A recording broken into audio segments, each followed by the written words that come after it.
12 tahun yang lalu, kepemimpinan Bapak SBY sebagai Presiden Republik Indonesia berakhir. Sedikitnya, inilah jejak hidup dan cerita dalam 10 tahun memimpin. Sekarang asyik melukis dan bernyanyi sambil terus merajut cinta pada sang istri. Sebuah perjalanan hidup yang dimulai dengan kesederhanaan, dijalani dengan keteladanan, dan diakhiri dengan kebermanfaatan. Ini dia cerita tentang Bapak Susilo Bambang Yudhoyono. 4 tahun setelah Indonesia merdeka, lahirlah bayi laki-laki di Tremas, sebuah desa kecil yang ada di Pacitan. Orang tua memberinya nama Susilo Bambang Yudhoyono, dan mereka sering memanggil dengan sebutan Sus. Ayahnya adalah Letnan Sukojo yang ikut berperang dalam kemerdekaan Indonesia. Ibunya adalah Siti Habibah yang religius dan berasal dari keluarga pesantren. Ayah mengajarkan disiplin, ibu menguatkan keimanan. Dia begitu bangga lahir dari orang tua yang luar biasa. Sejak kecil, dia suka sekali menulis puisi dan cerita pendek, sampai diterbitkan di majalah dan mading sekolah. Tapi takdir membawanya pada lingkungan militer. Dia menjadi berbeda, tapi di situ dia menemukan ketenangannya. Saat usia 20 tahun, dia masuk Akabri di Magelang. Tidak ada barang mewah yang dibawa karena dia hanya punya cita-cita dan keyakinan.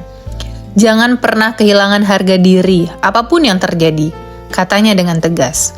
Kehidupan di barak mengajarkannya hidup lebih sederhana lagi, dan belajar memilih dengan sadar mana yang penting dan tidak. Sampai waktu membawanya menjadi komandan batalion 744 di Timor Timur. Dia tetap membawa istri dan kedua anaknya. Mereka tinggal di Dili, di tengah situasi rawan yang penuh resiko. Istri berjuang di rumah tanpa fasilitas mewah, apalagi bantuan pengasuhan anak. Sedangkan dia berjuang di hutan dalam masa pertempuran. Hidup yang berat, tapi semua itu berlalu dan berhasil dilewati. Dia mendapatkan kesempatan untuk lanjut pendidikan di Amerika. Dia kuliah S2 sambil menjalani pendidikan militer dan istrinya kuliah di community college. Anak-anak pun sudah mulai masuk SD. Mereka menjalani hidup sederhana, tidak ada sopir, asisten rumah tangga, dan sejenisnya. Pekerjaan rumah dilakukan sendiri. Tapi pada saat itulah dia merasa utuh menjadi seorang suami, ayah, dan juga prajurit. Kesederhanaan itu bukan pengorbanan, tapi latihan jiwa untuk bisa memilih yang penting dan menyingkirkan yang berlebihan. Begitu katanya. Dia meyakini bahwa pemimpin yang pernah merasakan kesederhanaan dan perjuangan hidup akan lebih peka pada kesulitan orang lain. Pada tahun 98 sampai 99, karirnya di dunia militer sudah cukup tinggi. Tapi itu bertepatan pada masa krisis dan hatinya merasa terpanggil. Baginya, keputusan masuk ke kabinet Gus Dur adalah pilihan yang sulit. Dia ingat tentang pertemuannya dengan Presiden Fidel Ramos dan senior minister Lee Kuan Yew, yang menginspirasinya jika ingin membawa perubahan harus lewat sistem. Baginya, keberanian adalah meninggalkan kenyamanan dan dia memilih sesuatu yang tidak pasti di depan. Dia pun mantap memilih berjuang bersama rakyat melewati kepemerintahan. Oktober 2004 menjadi hari bersejarah bagi Indonesia dan khususnya keluarga SBY, karena pada saat itu dia bersumpah dalam mengemban amanah sebagai Presiden Republik Indonesia. Rencana kerja sudah dibuat sedemikian rupa, tapi takdir berkata lain. Dalam menjalankan program 100 hari kepemimpinannya, berita duka datang dari tsunami Aceh. Dia dan istri langsung menuju Aceh. Dalam perjalanan, istri memeluknya sambil menangis. Besar sekali ujian dari Allah ya Pak. Dia memilih untuk tidak panik dan membuat keputusan yang tidak biasa dalam politik, yaitu membuat bantuan jalur internasional. Karena baginya, kondisi begitu genting. Saya tahu, pasti dikritik, tapi saya memilih untuk menolong rakyat daripada menjaga citra. Ratusan ribu nyawa sedang menunggu uluran tangan. Belum selesai proses pemulihan Aceh, gejolak ekonomi diuji. Mau tidak mau, keputusan menaikkan harga BBM dibuat pada tahun 2005 dan 2008. Secara rasional, saya tahu ini harus dilakukan. Tapi secara emosional, sebagai seseorang yang pernah hidup dalam kemiskinan, saya tahu betul beratnya hidup dengan harga yang melonjak. Dia siapkan bantuan langsung tunai untuk rakyat yang miskin untuk meringankan dalam keadaan pahit ini. Semua yang terbaik sudah dilakukan. Akhirnya dia menyaksikan bahwa pertumbuhan ekonomi di Indonesia masih tumbuh positif, bahkan menjadi salah satu negara dengan pertumbuhan tertinggi di G20. Ujian juga berlanjut saat kader partai terlibat dalam kasus korupsi. Tapi dia tetap memilih jalan yang pahit, yaitu setia pada kebenaran. Loyalitas saya pada partai berhenti saat saya diminta memilih kepentingan partai atau kebenaran. Dia juga meyakini bahwa sejarah akan mencatat siapa yang tetap tegak menjaga prinsip dan siapa yang goyah demi kekuasaan. Ujian juga datang pada peristiwa Sinar Kudus tahun 2011. Dia mendapatkan telepon jam 4 pagi bahwa ada kapal dengan bendera Indonesia dibajak di perairan lepas pantai Somalia. Ada 20 WNI disandra. SBY langsung buat rencana dan memberikan instruksi untuk bergerak cepat dan tepat, tapi dalam keadaan senyap. Pasukan berhasil, awak kapal selamat dan tidak ada korban jiwa. Tapi banyak orang yang tidak tahu bagaimana prosesnya. Memimpin dalam krisis bukan tentang bicara keras, tapi tentang bertindak cepat, memutuskan dengan kepala dingin dan berani menanggung semua risikonya. Begitu katanya. Dan masih banyak sekali cerita selama 10 tahun SBY memimpin Indonesia yang bisa dinikmati dalam video berikut ini. Selesai masa jabatan, SBY dipercaya lagi untuk memimpin dan akhirnya masa jabatan itu benar-benar habis. Dia memahami bahwa biasanya mantan presiden bisa mengalami post-power syndrome. Maka dari itu dia sudah merencanakan melakukan banyak hal bersama istri tercinta. Mereka memilih bersama.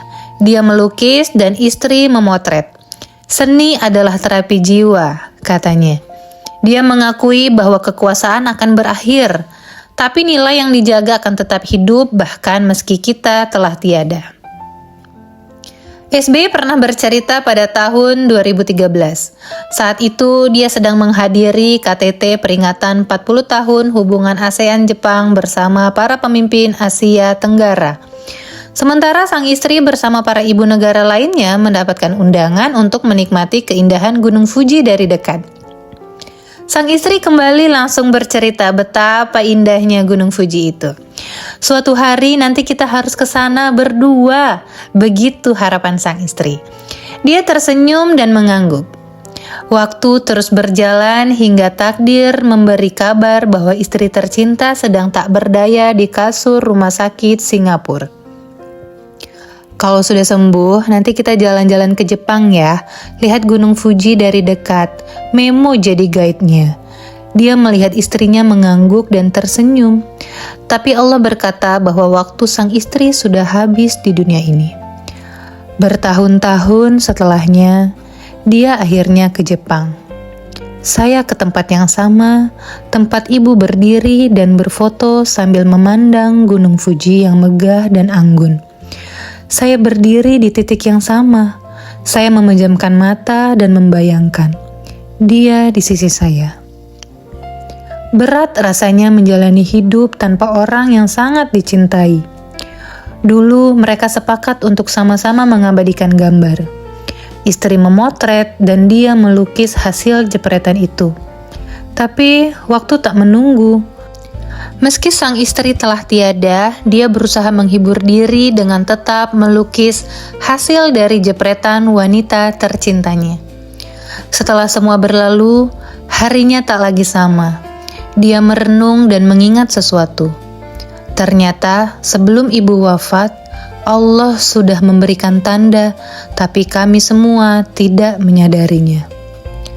Setahun sebelum itu, sang istri begitu bersemangat untuk menerbitkan buku memoarnya. Aku ingin buku ini jadi. Aku tidak ingin seperti ayahandaku yang wafat sebelum menuntaskan memoarnya, kata sang istri. Akhirnya, pada tanggal 8 Juli 2018, di Jakarta Convention Center, buku itu diluncurkan dengan judul 10 Tahun Perjalanan Hati. Dia juga begitu bersemangat untuk membangun museum di Pacitan dan ikut dalam pembuatan sketsanya, kata sang suami. 2 minggu sebelum hari duka itu, sang istri memanggil Anissa dan Alia. Dia memberikan semua kunci lemari berisi dokumen penting. Satu persatu dia jelaskan, dia sudah tahu dan mau pergi dengan tertib, kata suami tercinta. SBY terus melanjutkan hidupnya dengan mengabadikan cinta pada belahan jiwanya. Dia begitu menyukai olahraga, khususnya bola voli. Dia membuat klub yang diberi nama Love Ani, yang menggabungkan kata love dan Ani sebagai bentuk cintanya. Klub ini resmi dibentuk pada tanggal 1 Desember 2019 di Gunung Putri, Kabupaten Bogor, Jawa Barat. Tidak hanya itu, dia juga meresmikan Museum SBY Ani pada tanggal 17 Agustus 2023. Peresmian ini bertepatan dengan hari ulang tahun ke-78 kemerdekaan Republik Indonesia di Kabupaten Pacitan, Jawa Timur. Semua perjalanan hidup dan karyanya bersama istri telah diabadikan dan bisa dinikmati siapa saja. Kini dia sendiri dengan hati yang penuh damai. Dia melakukan banyak seni dalam hidupnya, melukis, membuat puisi, menulis cerita, dan bernyanyi. Setelah puluhan tahun di dunia militer, pemerintahan, dan politik yang keras, saya belajar bahwa damai dengan diri sendiri adalah pencapaian paling hakiki. Sebagai penutup, dari perasaan terdalam saya ubah kesedihan jadi energi kreatif. Banyak yang bilang karya saya punya kekuatan healing. Seni memang menjembatani kesedihan menjadi harapan baru, dalam bentuk yang hening tapi kuat. Itu dia cerita singkat tentang Bapak SBY. Cerita ini diambil sebagian besar dari buku The Mentor 9 Purnama di Sisi SBY. Semoga bermanfaat dan membuat kita semakin semangat dalam melakukan kebaikan. Terima kasih sudah mendengarkan cerita ini. Jangan lupa dukung channel ini ya. Sampai ketemu lagi.